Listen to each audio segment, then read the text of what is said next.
अस्सलामुअलैकुम, मैं रियाज़ उत्तर प्रदेश से आप देख रहे हैं हमारा खास शो बातें दुनिया की। मिस्र की अवस्था से मुताल्लिक आज की बड़ी खबरें ये रही।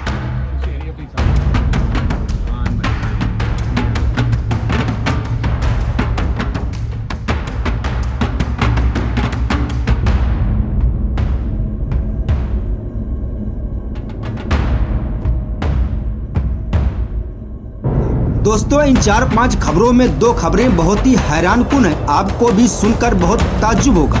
तो चलिए शुरू करते हैं आज की पहली बड़ी खबर से। दक्षिणी लेबनान का ऐतिहासिक शहर नबातिया रविवार तड़के इजरायली फौज के तोपखाने हमले का गवाह बना।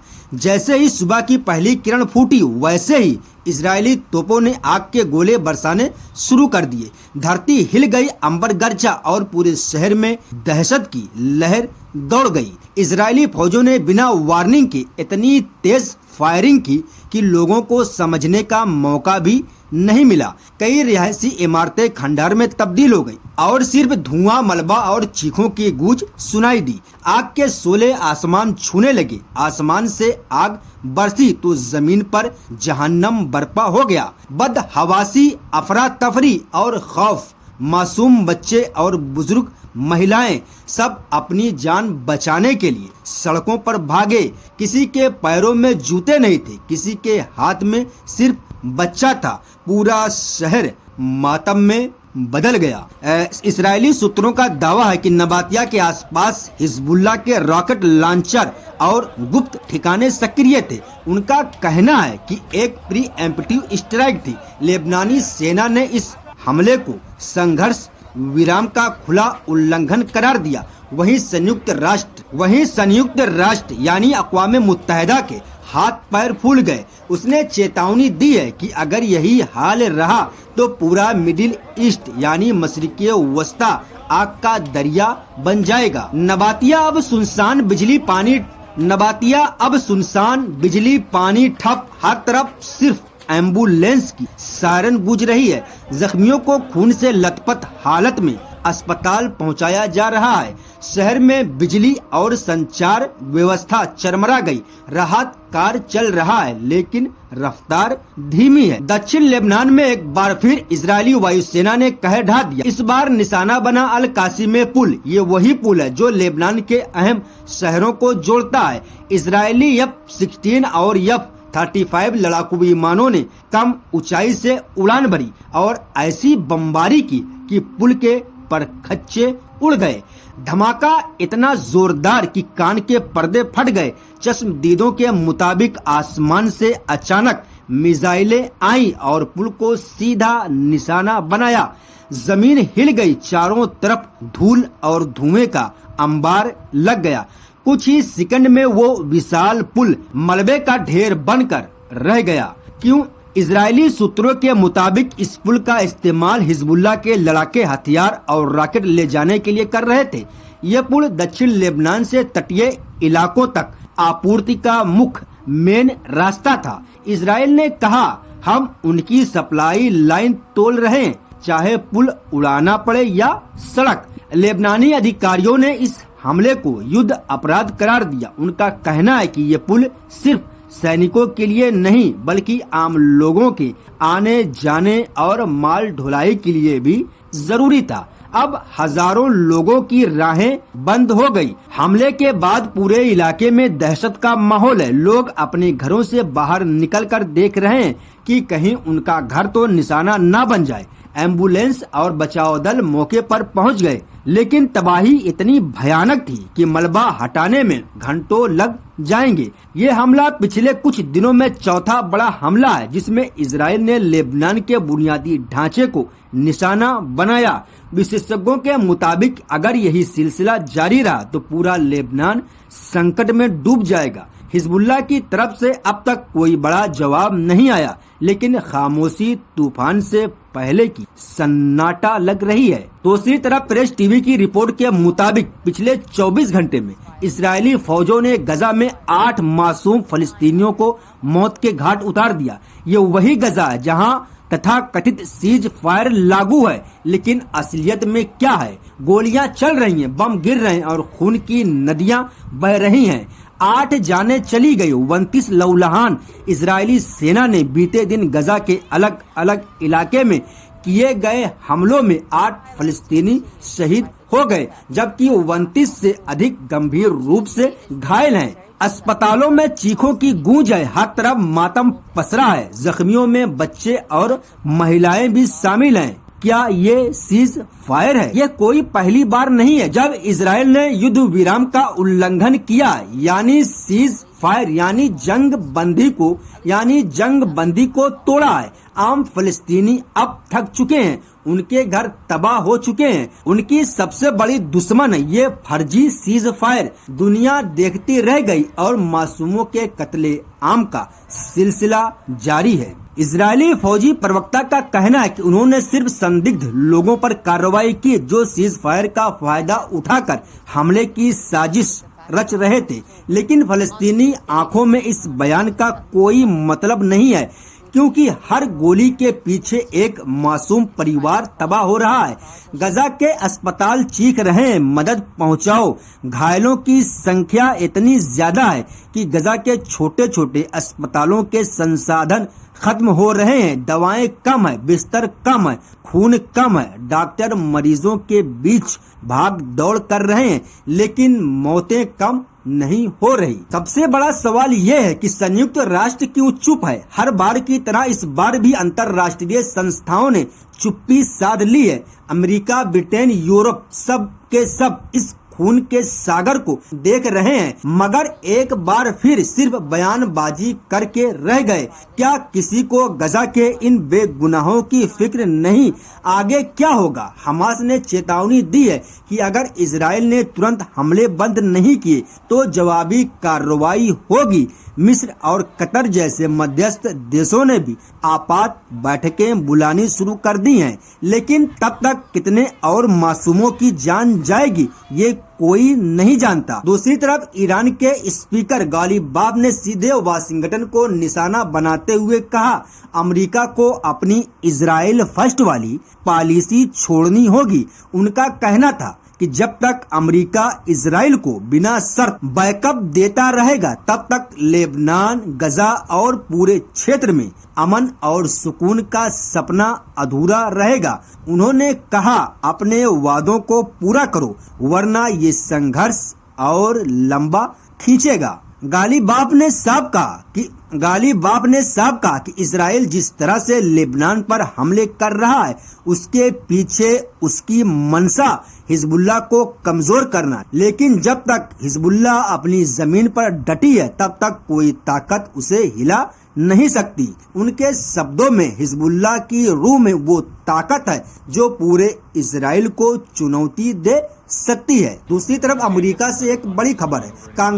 कांग्रेस ओमन यास्मीन अंसारी ने ऐसा कदम उठाया है जिससे अमेरिकी राजनीति की नींव हिल गई। उन्होंने वार सेक्रेटरी पीट हेगसेथ के खिलाफ इम्पीचमेंट आर्टिकल पेश कर दिए। उनका आरोप है कि हेगसेथ ने जंग के मैदान में जघन्य अपराध किए हैं जिसमें 160 से अधिक ईरानी बच्चों की मौत के लिए वो जिम्मेदार हैं। अंसारी ने दो टूक कहा, हेगसेथ ने एक स्कूल पर हमला करने का आदेश दिया था जिसमें 160 से अधिक ईरानी बच्चे शहीद हो गए। ये साफ तौर पर युद्ध अपराध है। उन्होंने ये भी कहा कि हेगसेथ ने अपने संवैधानिक शपथ का उल्लंघन किया है क्योंकि उनका फर्ज था अमेरिकी संविधान और अंतर्राष्ट्रीय कानून की रक्षा करना, न कि मासूमों को मारना।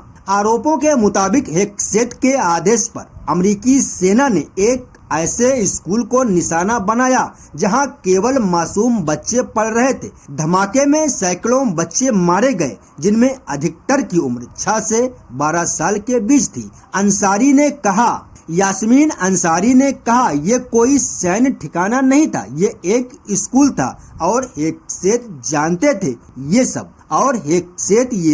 जानते थे। यास्मीन अंसारी द्वारा पेश किए गए आर्टिकल में कई बड़े आरोप शामिल हैं। युद्ध अपराध, जानबूझकर नागरिक ठिकानों पर हमला, अपने पद की शपथ का उल्लंघन, बच्चों के खिलाफ अपराध जो जिनेवा कन्वेंशन का खुला उल्लंघन है, और हमले के बाद सबूत मिटाने की साजिश। यास्मीन अंसारी एक ईरानी अमेरिकी कांग्रेस वुमन है और अमेरिका के इतिहास में सबसे युवा महिला कांग्रेस वुमन होने का गौरव उन्हें हासिल है। वो पिछले कई सालों से अमेरिकी सैन्य हमलों और युद्ध अपराधों के खिलाफ आवाज उठाती रही हैं। उनका ये कदम कांग्रेस के दोनों सदनों में हलचल मचा गया। वार सेक्रेटरी हेगसेत की तरफ से अब तक कोई औपचारिक बयान नहीं आया, लेकिन उनके करीबी सूत्रों के मुताबिक वो इसे राजनीति से प्रेरित हमला बता रहे हैं। उनका कहना है कि हमला गलत सूचनाओं पर आधारित है। हालांकि अंसारी ने इस आरोप को खारिज करते हुए कहा, सबूत साफ हैं, वीडियो और दस्तावेज सब मौजूद हैं। रिपब्लिकन सांसदों ने इस इम्पीचमेंट मोशन को बेबुनियाद और समय की बर्बादी करार दिया। वहीं डेमोक्रेटिक पार्टी में भी इस पर बंटवारा नजर आ रहा है। कुछ ने अंसारी का समर्थन किया है तो कुछ इसे ज्यादा बोल्ड कदम मान रहे हैं। अगर कांग्रेस ये मोशन पास करती है तो हेगसेत को उनके पद से हटाना पड़ेगा। इसके अलावा उनके खिलाफ अंतर्राष्ट्रीय युद्ध अपराध अदालत ICC में भी मामला दर्ज हो सकता है। फिलहाल ये मोशन जांच के लिए जुडिशरी कमेटी के पास भेजा गया है। बढ़ते हैं उस अगली खबर की तरफ जो बहुत ही हैरानकुन है और ये सुनकर आपको ताज्जुब भी होगा कि बेल्जियम ने एक ऐसा कदम उठाया है जिससे यूरोप और मिडिल ईस्ट दोनों में हलचल मच गई। उसने 2 ब्रिटिश कार्गो को जब्त कर लिया जो इजराइल के लिए सैन्य घटक, मिलिट्री कंपोनेंट्स यानी गोला बारूद और असलहा लेकर जा रहा था। ये पहली बार नहीं है जब यूरोपीय देश ने इजराइल को हथियारों की खेप रोकी हो, लेकिन बेल्जियम का ये एक्शन काफी सख्त और चौंकाने वाला माना जा रहा है। बेल्जियम की कस्टम विभाग ने बंदरगाहों पर जांच के दौरान इन 2 जहाजों को रोका। तलाशी लेने पर पता चला कि इसमें भारी मात्रा में सैन्य उपकरण यानी गोला बारूद और असलहा भरे हुए थे जिनको इस्राएल भेजा जाना था।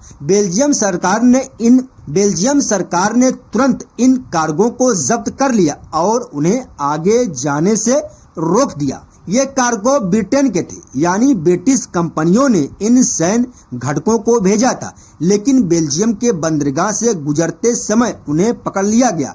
ब्रिटिश सरकार ने अब तक इस पर कोई सख्त प्रतिक्रिया नहीं दी, लेकिन कूटनीतिक सूत्रों के मुताबिक लंदन में इस मामले को लेकर नाराजगी है।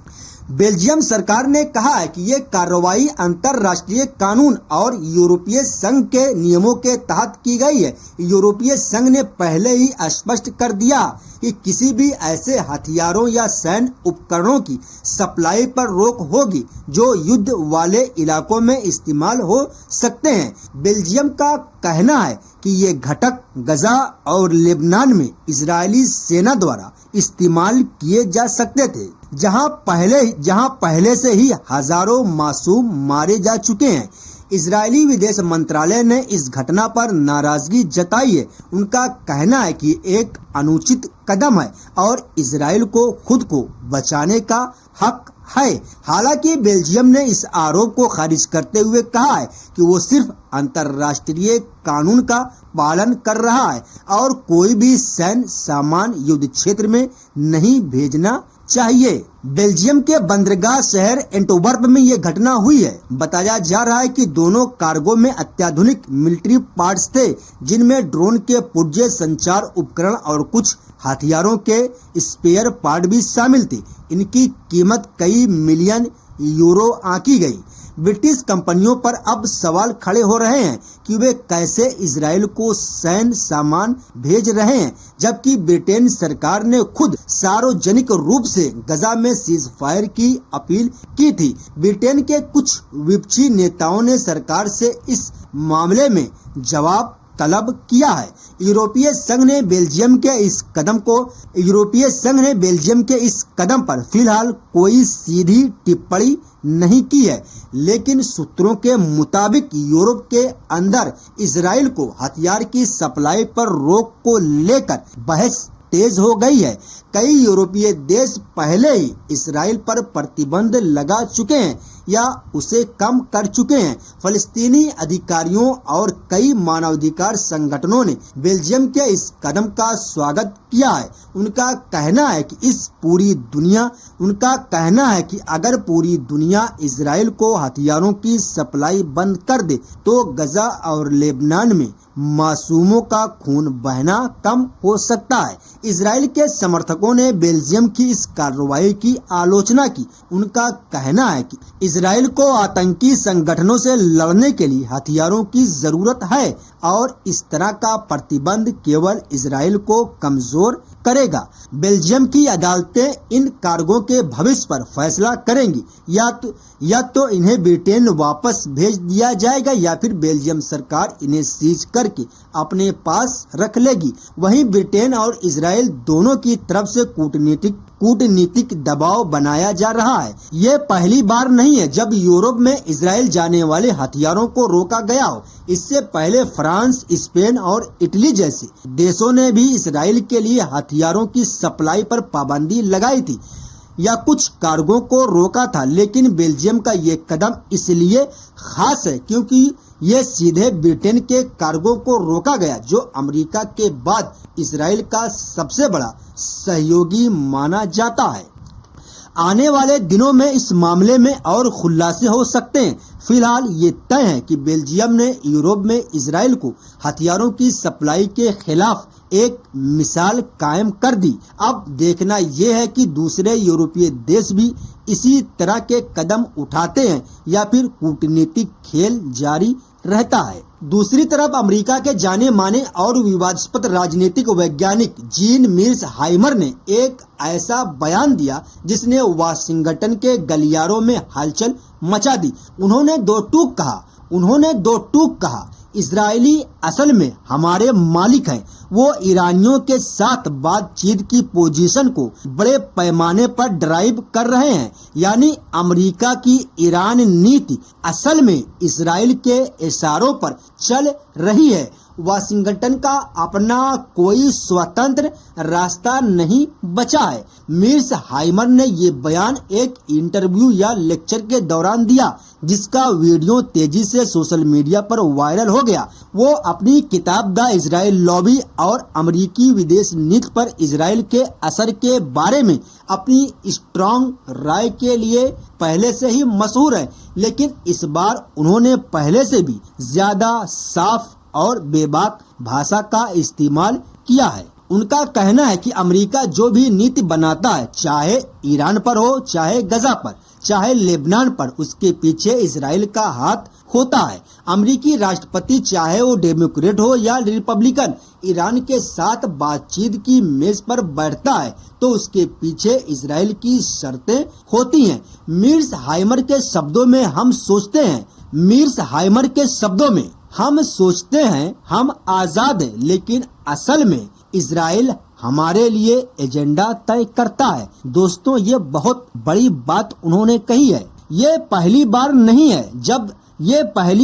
है जब मीर्सहाइमर ने ऐसा बोल्ड बयान दिया हो। इससे पहले भी वो अमेरिकी मीडिया और सियासत में इजरायली लॉबी के दबाव पर सवाल उठा चुके हैं। लेकिन इस बार उन्होंने ऑन अस और मालिक जैसे शब्दों का इस्तेमाल करके मामले को और गर्म कर दिया। अमेरिकी राजनीति में इस बयान पर तीखी प्रतिक्रियाएं आ रही हैं, जहां एक तरफ कुछ लोग उनकी बातों का समर्थन कर रहे हैं और कह रहे हैं कि ये खुला सच है, वहीं दूसरी तरफ कई नेताओं और टिप्पणीकारों ने मीर्सहाइमर पर यहूदी विरोधी होने का आरोप लगाया है। हालांकि मीर्सहाइमर खुद बार बार कह चुके हैं कि वो इजराइल या यहूदियों के खिलाफ नहीं है, बल्कि अमेरिकी विदेश नीति में अति प्रभाव वाली इजरायली लॉबी के खिलाफ हैं। व्हाइट हाउस या अमेरिकी विदेश विभाग की तरफ से इस बयान पर कोई औपचारिक प्रतिक्रिया नहीं आई है, लेकिन अनौपचारिक तौर पर कई अमेरिकी अधिकारी नाराजगी जता चुके हैं। उनका कहना है कि अमेरिका एक आजाद और मजबूत देश है और वो अपनी नीतियां खुद तय करता है। इजरायली प्रधानमंत्री कार्यालय की तरफ से भी कोई प्रतिक्रिया नहीं आई है, लेकिन इजरायली समर्थक इजरायली संगठनों ने इस बयान की कड़ी आलोचना की है। उनका कहना है कि अमेरिका इजराइल का रिश्ता दोस्ती और आपसी हितों पर आधारित है, न कि किसी मालिकाना हक पर। ईरानी मीडिया ने इस बयान को बड़े उछाल के साथ कवर किया। ईरान के सरकारी चैनलों पर मीर्स हाइमर के इस बयान को बार बार दिखाया जा रहा है और कहा जा रहा है, देखो खुद अमेरिकी विद्वान मान रहे हैं कि इजराइल असली मालिक है। ईरानी अधिकारियों ने भी ट्वीट करके कहा कि ये सच है कि अमेरिका इजराइल की गुलामी कर रहा है। दूसरी तरफ कई अमेरिकी विद्वानों और पत्रकारों ने मीर्स हाइमर के बयान को बहुत ज्यादा बढ़ा चढ़ाकर बताया है। उनका कहना है कि इजराइल का अमेरिकी राजनीति में असर है, लेकिन इतना नहीं कि अमेरिका को उनका गुलाम कहा जाए। कुछ लोगों का ये भी कहना है कि मीर्स हाइमर हमेशा से इजराइल के खिलाफ रहे हैं और ये उनकी पुरानी राय का एक नया रूप है। ये बयान उस समय आया है जब अमेरिका और ईरान के बीच परमाणु समझौते को लेकर नई बातचीत की अटकलें लगाई जा रही हैं। मीर्स हाइमर ने साफ संकेत दिया है कि इजराइल हर बार अमेरिका के पीछे खड़ा रहता है और ईरान के साथ किसी भी समझौते को नाकाम करने की कोशिश करता है। उनके मुताबिक जब तक अमेरिका इजराइल के इस कंट्रोल से बाहर नहीं निकलेगा, तब तक ईरान या मिडिल ईस्ट में कोई अस्थायी शांति नहीं आ सकती। जॉन मीर्स हाइमर शिकागो यूनिवर्सिटी में पॉलिटिकल साइंस के प्रोफेसर हैं और उन्हें दुनिया के सबसे प्रभावशाली अंतर्राष्ट्रीय संबंधों के विद्वान में गिना जाता है। उनकी किताब द इजराइल लॉबी, जो उन्होंने स्टीफन वाल्ड के साथ लिखी, ने बड़ा विवाद खड़ा किया था। उस किताब में भी उन्होंने यही तर्क दिया था कि अमेरिकी विदेश नीति में इजराइल समर्थक लॉबी का अत्यधिक प्रभाव है। सोशल मीडिया पर इस बयान को लेकर जमकर बहस हो रही है। कुछ लोग मीर्स हाइमर को सच्चा विद्वान कह रहे हैं जो खुलकर बात कर रहा है, तो कुछ उन्हें कट्टरपंथी और दुश्मनों की मदद करने वाला बता रहे हैं। ये कहना मुश्किल है कि इस बयान के कोई ठोस राजनीतिक परिणाम होंगे या नहीं, लेकिन इतना तय है कि जॉन मीर्स हाइमर ने एक बार फिर अमेरिकी विदेश नीति की उस नाजुक नस पर हाथ रख दिया है जिसे छूने से अक्सर लोग बचते हैं। अब देखना यह है कि इस बहस से अमेरिका की ईरानी नीति में कोई बदलाव आता है या फिर सब कुछ वैसा ही रहता है। दूसरी तरफ इजराइल की सुरक्षा व्यवस्था को एक बार फिर बड़ा झटका लगा है। एक हैकिंग ग्रुप जिसका नाम हंडाला है ने इजराइल के सबसे संवेदनशील और कड़ी सुरक्षा वाले संस्थानों में से एक याद वासेम होलिकास्ट म्यूजियम की सुरक्षा में सेंध लगा दी। हैकर्स ने दावा किया कि उनके पास अब उन सभी लोगों की निजी जानकारी है जिन्होंने कभी भी इस म्यूजियम का दौरा किया है, जिसमें वे लोग भी शामिल हैं जो असल में मोसाद के जासूस थे और झूठी पहचान बनाकर यहां आए थे। ये धमाकेदार दावा प्रतिरोध समर्थक हैकटिविस्ट ग्रुप हंडाला ने ये कारनामा किया है।